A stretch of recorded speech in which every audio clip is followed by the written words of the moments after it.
नमस्कार, लीना स्वादिष्ट रेसिपीमध्ये तुमचं स्वागत आहे।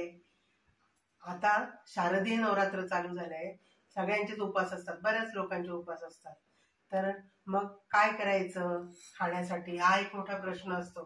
आपण साबुदाण्याची खिचडी, भगर, आमटी हे तर करतोच, पण त्याच्यासोबत आपल्याला पापड, वेफर्स लागतातच। तर आज आपण केळीचे घरगुती पद्धतीने कसे वेफर्स करतात ते बघणार आहोत। चला तर मग काय काय साहित्य लागतं ते बघूया। आपण पहिल्यांदा गॅस पेटवून घेऊ, तोपर्यंत तेल तापतंय। मी आधीच कढईमध्ये तेल टाकून ठेवले होतं। आता आपण गॅस लावलाय, तेल तापतंय। तोपर्यंत काय करायचं, मी गॅस आणि थोडासा मीडियम वरती ठेवलाय। तोपर्यंत काय करायचं ते बघूया आपण। आपल्याला काय काय साहित्य लागणार आहे ते बघूया। केळी कच्च्या, तिखट आणि हे मिठाचं पाणी आहे। चाट मसाला वगैरे काही चालणार नाही, कारण की हे उपवासासाठी आपण बनवणार आहे। असंच जर खायचं असेल तर चाट मसाला, पुदिना पावडर वगैरे टाकू शकतो आपण। आता आपण केळी सोलून घेऊया।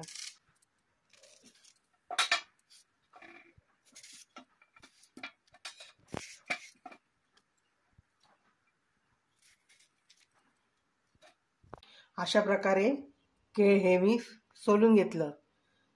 काकडी वगैरे काढायची जी साळणी असते ना, त्याच्याने हे मी केळ सोलून घेतलं। आता आपण तेल तापलंय, आता आपण त्याच्यात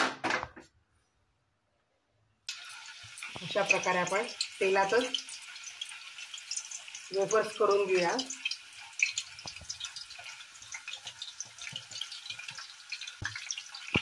तेलात केल्यानंतर एकमेकाला चिटकत नाही, मोकळे राहतात।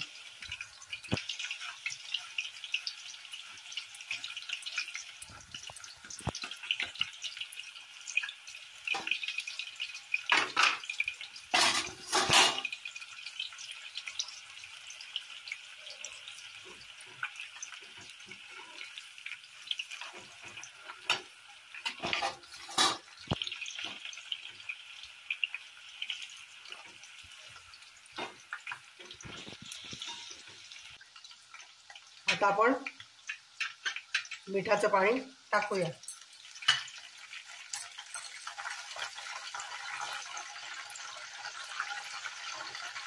आता आपण मिठाचं पाणी टाकू, म्हणजे याच्यातच तेलामध्येच त्याला खारटपणा येतो।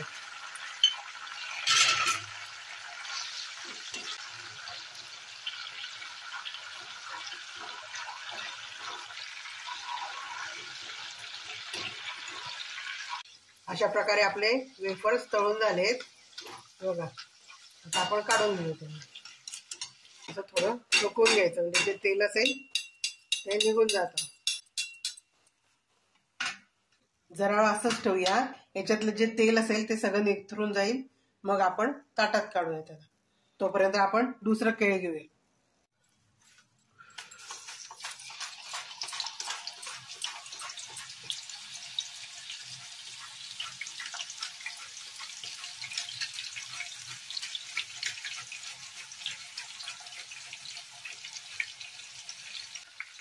जेव्हा आपण वेफर्स करतो तेव्हा सांभाळून हे करा, नाही तर हात कापला जाईल। कारण की खालून शेक लागतो, गरम हाताला चटका लागतो, म्हणून आपण बराबर करायला जातो। मग त्या ह्याच्यामध्ये हात सांभाळा, नाही तर कापला जाईल। आता आपण मिठाचं पाणी टाकून घेऊ। तळताना गॅस थोडा कमी जास्त करायचा। जेव्हा आपण मिठाचं पाणी टाकतो तेव्हा गॅस थोडा मोठा करायचा, म्हणजे ते पाणी असतं ते पटकन त्याच्यातलं मीठच राहतं आणि पाणी जळून जातं।